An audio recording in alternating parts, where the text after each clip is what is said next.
YouTube, welcome back to our channel. My name is Elena. And I'm Björn. And we're Viking Age reenactors and living historians here to talk with you about your favorite Viking shows. So we're continuing with the series finale of Vikings, Season 6, Part B, on Episode 2. The gods will understand and not punish us. If you kept quiet, they would not punish you. You have a big heart and a loud voice, Ketill Flatnose. So we've been following Ketill for Season 6. We've talked a little bit about him before, but I think we're only just realizing that he's Ketill Flatnose, who is actually another historical character. Yeah, it was actually kind of funny, because watching this, I was like staring at his face, and I'm like, he's kind of got like a flat nose. And then his wife called him Flatnose, and I was like, wait, hang on a second, I recognize that name now that I'm putting it together. But yeah, so he's actually a figure in some of the sagas. Not like a central figure, but he's mentioned in a few different stories. Like he's mentioned in Eric the Red saga, he's mentioned in Laxdala saga, as well as a couple others. And the stories are a little bit conflicting too. So to give a little bit of background really quickly first, so when Harald Fairhair first became king of Norway, a lot of people didn't really like that, and so they left the country. Some of those people ended up settling along the some of the British Isles, so like the Orkneys, Shetlands, Hebrides, Isle of Man, things like that, and they would actually launch summer raids back on Norway to like provoke and kind of get back at them. Harald obviously didn't like that, and he wanted to stop it. And this is where the story kind of becomes a little bit conflicting. So in one saga, it's actually said that Ketill was one of the raiders who fled Norway and like attacked during the summer. In another, it's actually said that he was one of Harald's men who went and put a stop to those raiders. So we're not really sure what's the truth or not. We do know from Landamabok that he was actually the king of those isles. He's known as the king of the isles.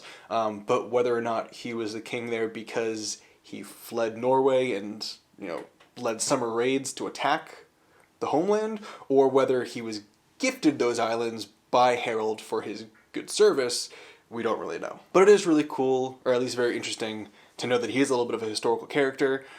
He was a king, just not of Iceland. Iceland didn't have a king. And his family actually did immigrate to Iceland as well, according to the source material. So it's nice to see some of this kind of getting tied in, or just yet another historical character to talk about. Mm-hmm. Yeah, and I'm actually kind of wondering if he is going to end up in the British Isles and end up being king there. Yeah, at some point this season. Good point. I don't know. Yeah, because this whole mystery about leaving to go west and go to the Golden Land. I don't know what's gonna happen. He might just end up on an island. Yeah, he might. Like they might just like leave him stranded there or something. Like I don't know what's going on with this dramatic cloak and dagger political intrigue kind of thing. I don't know what's happening with it, but I'm just here for the story.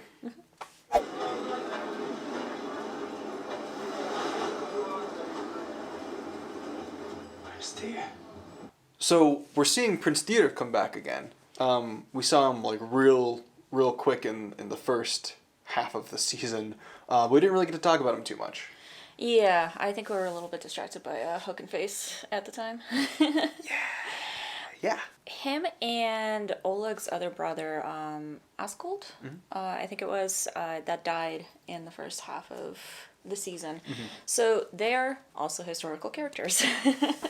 Surprise, surprise. In history, Tyr and Askold were not necessarily Oleg's brothers, not that we are aware of. They're kind of set up to be that in the show. But what they do get right is that Prince Oleg killed, or in this case tried to kill, them in order to take over the rule of Kiev. They were basically warriors in Rurik's clan in Novgorod. Okay. This was when Rurik was ruling over Novgorod before the rule was given over to Oleg to take care of Novgorod and Prince Igor until he reached a good age to rule himself. Tyr and Askold were both sent to Constantinople by Rurik, where they proceeded to try and attack Constantinople. And in their travels in the southern regions, they came across this town that was later revealed to them to be Kiev. And they kind of decided that they just kind of wanted to settle down there and they wanted to rule themselves. So they shared the rule amongst themselves. They gained a following there and they just proceeded to rule over this town that they just found, basically, on their travels. Solid. Yeah, as one does when they're traveling around the world. Just one in Kiev. Yeah. Do's the Kievans do. Perfect. Now, Prince Oleg was, by some accounts, he was a relative of Rurik. By other accounts, he had no relation to him whatsoever. But he was basically given proxy rule after Rurik's death to watch over Novgorod and to take care of Igor until he came of age. And he proceeded to basically grow his influence in the region and started taking over these towns that were around him until finally he made it down to Kiev.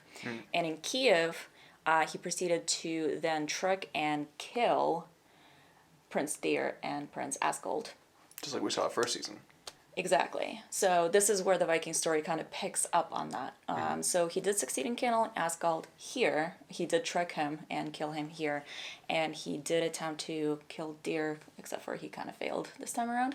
But in history, he does take over rule of Kiev and then proceeds to rule over it, essentially. Right. And in the actual history, he does end up killing both of them. Yes. Yeah. Okay. Yep.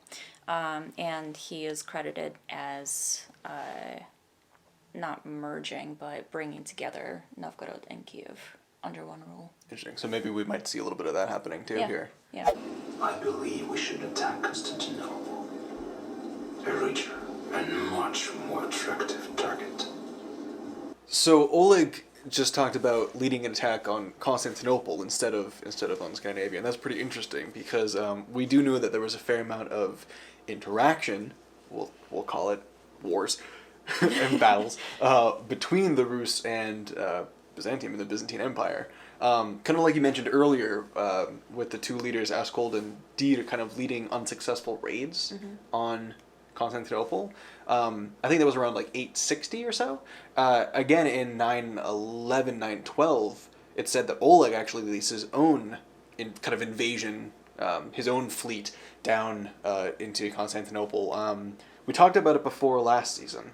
I told the whole story there, but basically he was stumped by their defenses and kind of unsure what to do. He ended up deciding to dismantle part of his fleet of ships, used the timber to create massive wheels, attached it to the remaining longships, and then hoisted the sail and sailed his ships on land at Constantinople, which so terrified the locals and leaders that they begged to seek peace, basically. And it's ridiculous and awesome, and who knows if it's true, but I love to say that the Vikings invented the first eco-friendly car in the world. It's like one of my favorite stories ever. But regardless, our sources say that Oleg actually did do this, and because of that, they did seek peace, and they created this long-standing peace treaty between the Kievan Rus and Constantinople and the Byzantine Empire, and this kind of allowed for a lot of things. So part of it was that any of the Rus coming down were allowed to stay in the suburbs of Constantinople over the summer. They were allowed to enter the city in groups of no more than 50, and they had to be completely unarmed because they knew what was going on. Because they're the Rus. Because they're the Rus, and they're from the Viking people, and they know what's up. But they were allowed, they were given free supplies on their way back to to their homeland, which had to be done by the autumn, no later. They were given free baths because, Nordic and kind of Slavonic, but it said customs had them, bathing once a week. They were limited in the amount of silk they could buy because they might end up selling in the black market. Like all these various different things, and it's really interesting to kind of like see that and get a sense of like who they were like in like business regard, and also taking into like account like these cultural aspects of them.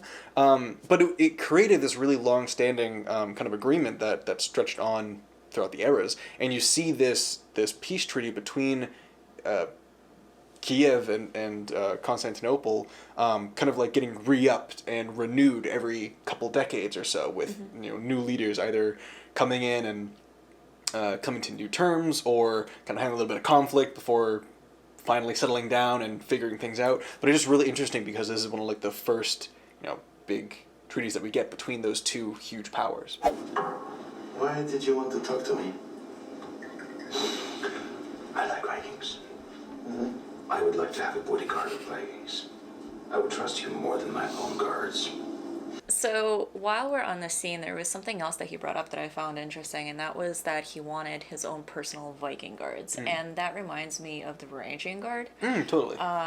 Because during that time, there were a lot of Vikings that wanted to travel to Constantinople and be part of that guard, essentially, and earn a lot of really good monies. No, yeah, totally. So, so the Rus actually served as guards for the Byzantine Empire as early as like the 870s or something like that. But it became like an official position when the Emperor Basil II officiated it in like, I think 988, I think, kind of just after Kiev became Christianized. Right. But yeah, it was hugely desirable. So these Varangian Guards, they were made up of non-natives, intentionally non-natives, mostly Northern European. So you'd actually see Scandinavians from all over, from Denmark, Sweden, Norway, and you'd even see Anglo-Saxons towards the later period, serving as part of these Varangian Guards. But they were sourced from people outside the area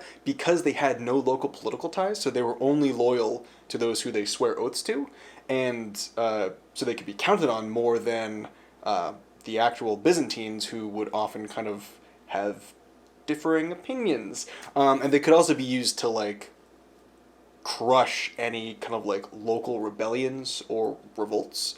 So they were real key, and Basil himself was really suspicious of a lot of the people that surrounded him, and for good reason, because they had a history of like, killing the emperor and installing a new one.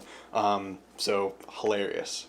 Great. But no, it became a massively desirable position, to the point of Swedish laws actually being put in place to say that if you left Sweden or Scandinavia to go and serve as part of the Varangian Guard, you weren't allowed to claim inheritance while you were staying there.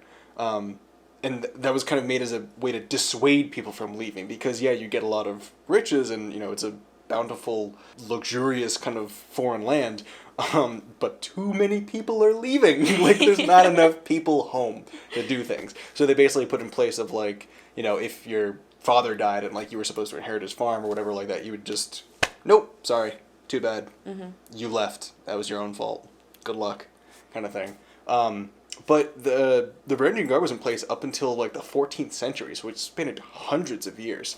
And like really famous people and like notable princes and stuff even served as part of the Guard. Like Harald Hardrada, when he fled Norway in exile, for his early life, he spent decades, I'm pretty sure. I might be wrong, but he spent at least like 15 years or so in the Varangian Guard. Right. Yeah, before he went back to Norway. Yeah. I know that Tyr is still alive. Please tell me, has he been in contact with you? And where is he? He came here. He told me that his army is assembling and will soon take over Novgorod. We're waiting for a signal. Well, what Ivar decided to do is disobey the words of the Hávamál, which is to not whisper a bunch of secrets to some woman you just slept with. That's you know, very true. Being a son of Odin or a god or someone like that, he should be well versed in the Hávamál, and he should know not to do exactly what he did. Yep. But here we are. Yep. Let's So- see where that takes him. That's gonna turn. Yeah, so we have a few different storylines going on. The one that we didn't talk about too much this time around, and because there's not a ton to say about it, is what's happening in Kattegat currently. Right. With the line of succession. Now that Bjorn is gone, they're trying to figure out exactly who is going to rule in his stead. Yeah. And it seems like Eric the Red might be up to something in Yeah. that respect. Yeah, it kind of seems like he's trying to play like both sides of it, which is a little Yeah. bit confusing because he kind of like gave himself away in the end too, A which little is bit. again like, why are these people just being dumb and Yeah. making decisions you wouldn't make? I don't know. Maybe he just wanted to get laid or something. I mean, I mean, Yeah. yes, but also, I wouldn't be surprised. I mean, according to the sagas, he was basically exiled 2 or 3 times from multiple countries. So yeah, he kept killing like people's slaves. Yeah. And they kept being like, you still can't do that, dude. It's not allowed. It's illegal here It's too. it's still illegal. Yeah, it's only been like 4 years, man.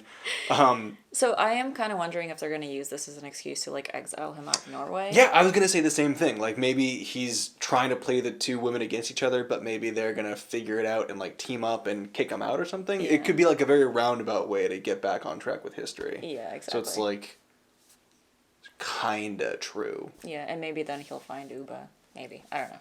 Who knows? Who even knows, honestly, yeah. And yeah, just making our way through some of the different storylines. We're obviously following a lot of characters right now. Yeah, there's... Iceland has quite a bit going on right now as they're kind of getting ready to set sail. Uba is being real weird. Yeah. The whole episode was just like a bunch of people trying to play people against other people, and it's a mess. Yeah. We'll see what happens with that. But yeah, there's like a ton of loose ends that they got to tie up in like 8 episodes.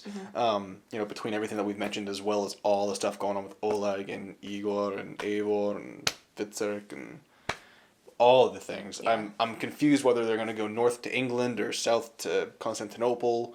I wonder if Ivar is going to go to England after he is outed by Oleg, and then Oleg might head down to Constantinople. Like a failed overthrow. Yeah. Maybe. Because the weird thing is that the entire time that Ivar has been in Kiev, he's been basically playing babysitter to Igor, and being his friend and everything, and kind of plotting with him overthrowing Oleg. Right. But now Oleg is starting to come in and say, hey, you are old enough now, and I'm going to start showing you what it is to be the ruler of Kiev and Novgorod. Yeah, Kiev in this case. But so like it seems like Ivar almost has nothing to do there. I can also see it kind of going a different way where he's just trying to intimidate them to be like, hey, I know what you're trying to do. Yeah. And if you touch anything, I will kill you. Exactly. So it could be that too. Yeah. It might not even be him trying to like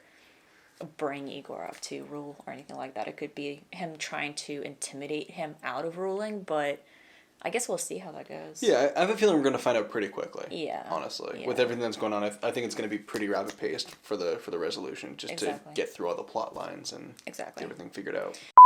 That sounds so lackluster to say out loud. Like, oh yeah, we're at episode 2.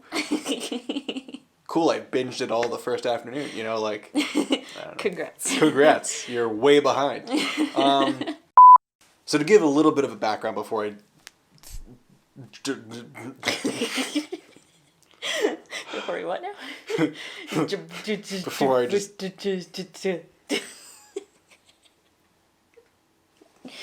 Just like wind up.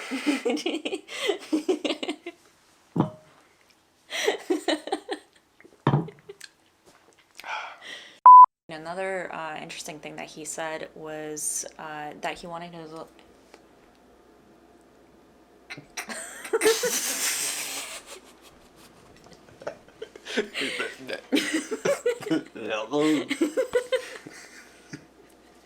I had a cat hair on my tongue suddenly. I don't know how that got there. Too distracted now. It's the footsteps of a cat you want, not the hair of a cat you want. Thank you guys so much for watching. We hope you enjoyed it. If you did, hit the like button. If you're new to the channel, make sure to subscribe and hit the bell so you can be notified of our future videos. And we will see you in the next one.